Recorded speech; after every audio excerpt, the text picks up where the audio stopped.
Friday, I'm gonna put on the gloves, hit the bag, do some shadow boxing, wall pad. We're gonna have to put together whatever it is we can scrum up. Pick him up. Still running? The last time you got happens a lot when you achieve your goal. You're like, you're gonna have to need the next one. Yeah, that's really cool. Being able to do it once a month, making sure you do it every month. Yeah. Get a load of that. That's why it's so important to put yourself in a community where other people are like-minded. So the boxing community is full of hustlers. Everybody there works hard. I asked Freddie when the last time he ran was, and he said a couple days prior to this video. And I asked him that was because I hadn't run since I hit my goal, which all summer long, my goal was to do a 5K under 20 minutes. And ever since I did that, I made up excuses like, oh, it's getting colder outside. Students are back at the school and we run out of school track, so it's awkward to be there, blah, blah, blah, yada, yada, yada. What he says and responds to afterwards is saying, that's why you got to set a higher goal. You got to do that. You could do it tomorrow. You could. So like his peer pressure would benefit me. His peer pressure is him telling me and making me feel bad for not surpassing that goal.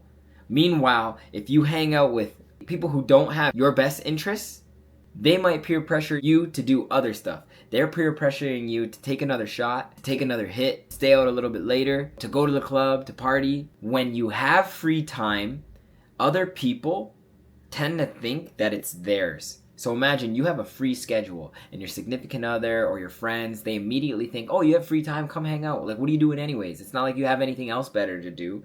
And when you do give them that free time, it typically involves something that doesn't benefit you to begin with. There are appropriate times for those things, but none of those things benefit me from my goal, which is to make this content and blow the fuck up. But that's the point. Who's peer pressuring you? You know, surround yourself around people that are going to elevate you.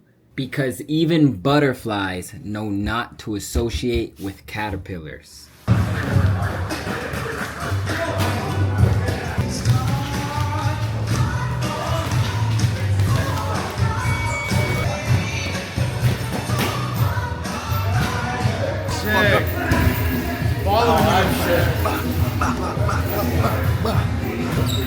Holy shit, that's scary, guys. Those guys on the fence.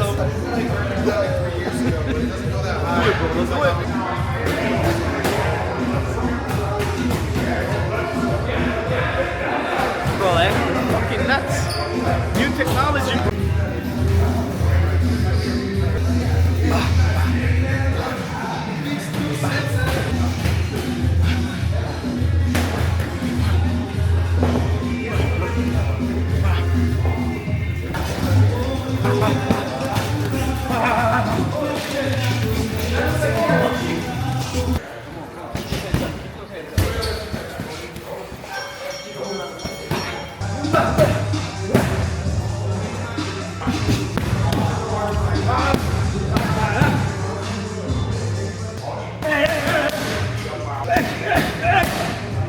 Once these come off, it's done.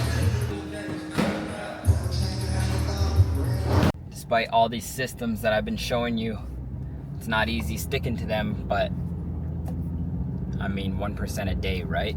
If you can be productive 80% of the time of what you write down in terms of execution, then the growth will be exponential. I think everybody should learn how to fight. It's kind of like that quote, it's better to be a warrior in a garden than a gardener in a war. Because somebody who is capable of inflicting harm but doesn't is more virtuous than somebody who is incapable of inflicting harm but can't. That's not the only reason why I think every person should fight. A, self-defense and confidence. Imagine this, so like before I could fight, before I knew what I was capable of, physically, I would hesitate to vocalize my opinions in situations where quote unquote other alpha males or intimidating men would be in social setting. I'm still not like super comfortable in confrontations. I don't like confrontations, but I'm way more confident if things were to escalate physically, knowing that I can handle myself. if it's one thing that training with others has done for me, it's not only given me confidence, but it's humbled the shit out of me. So now I'm kind of more afraid of confrontations because I realize how fragile we actually are. Like, I've had so many injuries I've sustained. Like, I'm currently dealing with a wrist injury, finger injury, busted up my nose, busted up my lips. I've nearly been knocked out. I've been put to sleep. I've tapped out to every submission you could think of. I've been dropped by liver shots, your sternum shots, any kind of body shot that you can think of. I've had an injured short rib. I've been beat up, and I know what it's like to be beat up, and I don't want to be beat up by somebody on the street where there's an uncontrolled environment, where the environment is too random.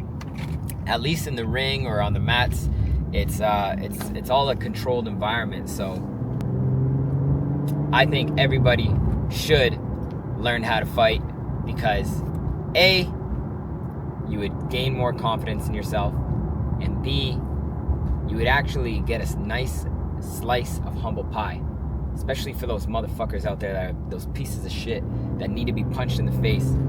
Like, bring back bullying for that reason. You know, people that are just too comfortable doing dumbass shit, they need a slice of humble pie. And people who bullies need a slice of humble pie.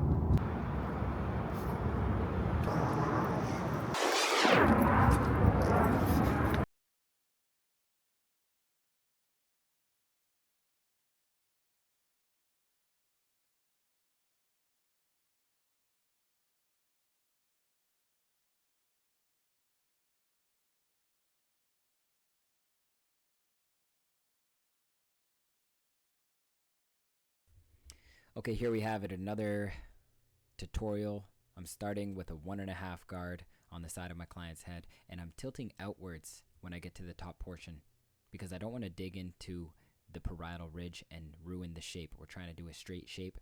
And here I have the machine open, creating my first guideline, and then I close it immediately. This is a 3-0, okay? Some of you guys might see this as a 0.5, and I go right underneath that, and I continue the arch. That is the line of contrast, and I'm going to follow that arch, creating a drop in the back of his head. There's other ways that I can ensure clean guidelines, and I'm going to create a video to let you guys know this. But immediately I start cleaning out the bottom. This is a liner. This is a 5-0. Okay, this is a true 0. Actually, it's typically like 0.2 millimeters. But this is going to get it down to the closest thing next to skin outside of the foil shaver. Alright, I cleaned the rest of the bulk out. I'm not taking too long on this, guys. I find a lot of barbers, they spend almost 10-15 minutes putting in their guidelines and cleaning up the bulk. So boom, that's done. Now I'm just showing you guys visually the type of motion that you should be fading the sides with your machines. Notice how even with a tilt, sometimes I want to create a tilt to get closer than the closed lever. But you notice that I'm scooping out in order to avoid creating harder lines. Here I have the foil shaver. Just cleaning up the bottom. See how I'm doing one motion? Maybe at the top, I do smaller motions and flicks. I let the machine do all the work. So now I have a half guard on my machine. This is all the way closed. I'm going out about a 1/4 inch up, and I'm tilting again. This is so that I don't have to open up the lever. For those of you who don't know, when you tilt the machine, it's basically like opening up the lever. So you have a wider range of sizes included with the lever. So now I've removed my half guard and I'm fading out that bottom line, which is way easier to fade out because I didn't start it with my liner. I didn't start it with a 5-0. I started it out with a 3-0. How can you knock out a 5-0 with a 3-0? You can't knock out a line with something that isn't closer or shorter than that liner. So that's why I start with the 3-0, because it's way easier to fade, because my machine close was the line that I made the bottom line with. Even then, you're still going to have to remove details with that liner. So yeah, this just makes it a lot easier for me to fade. So I'm using the machine close to fade out a machine close. And all I have to do is open it up click by click, sometimes halfway, sometimes all the way open, in order to blend that bottom line into my first guideline, which was the machine open.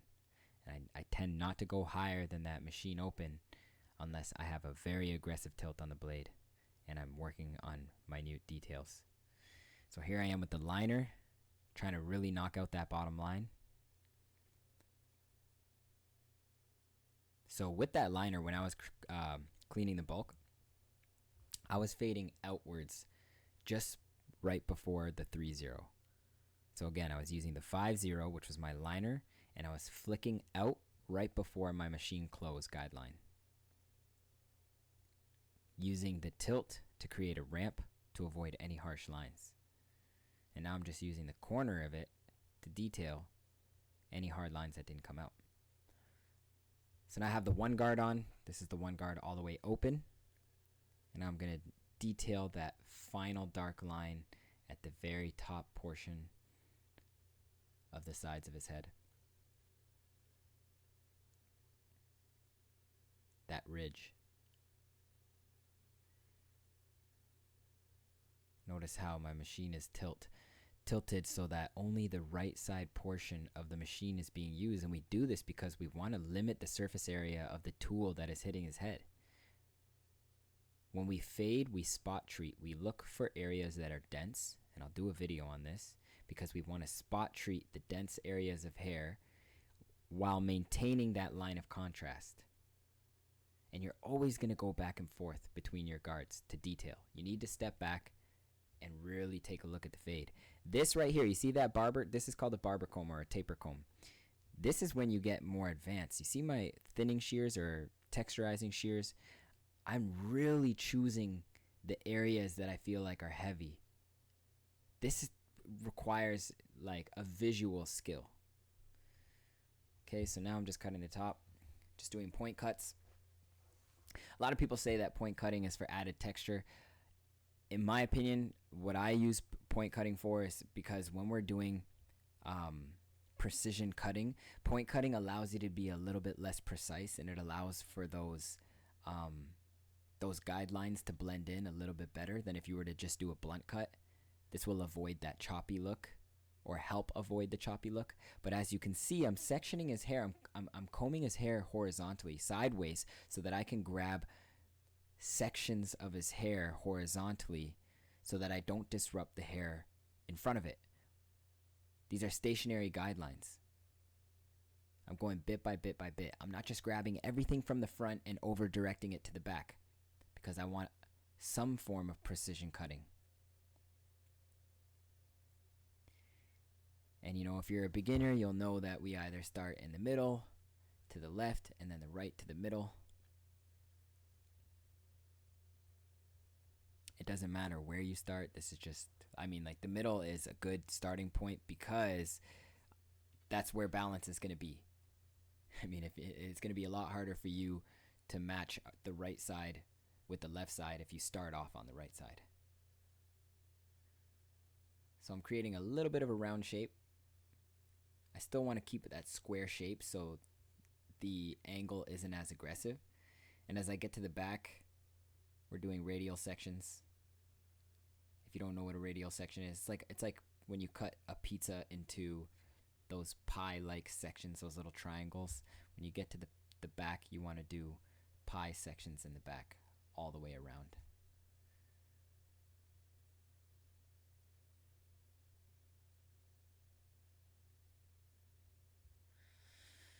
Yeah.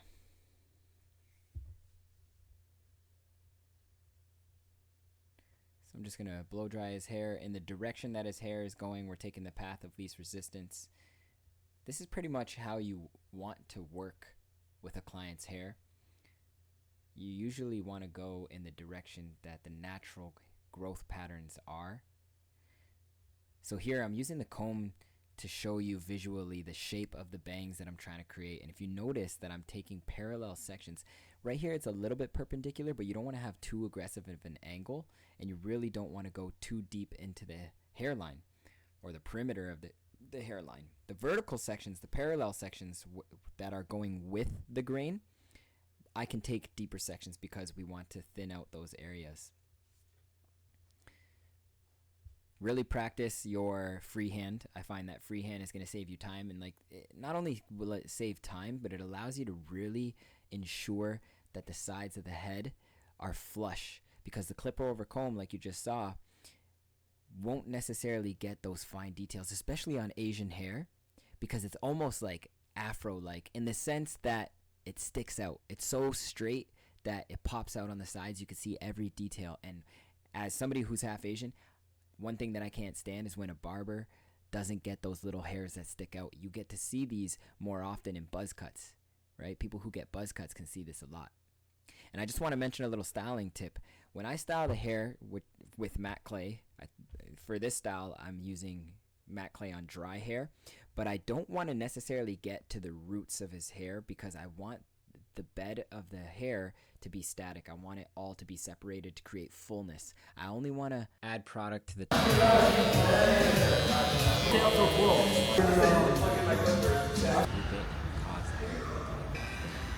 there you have it.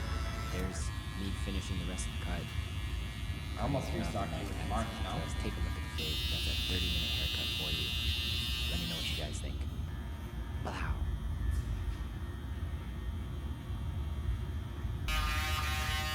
Notice, actually, I'll be honest with you.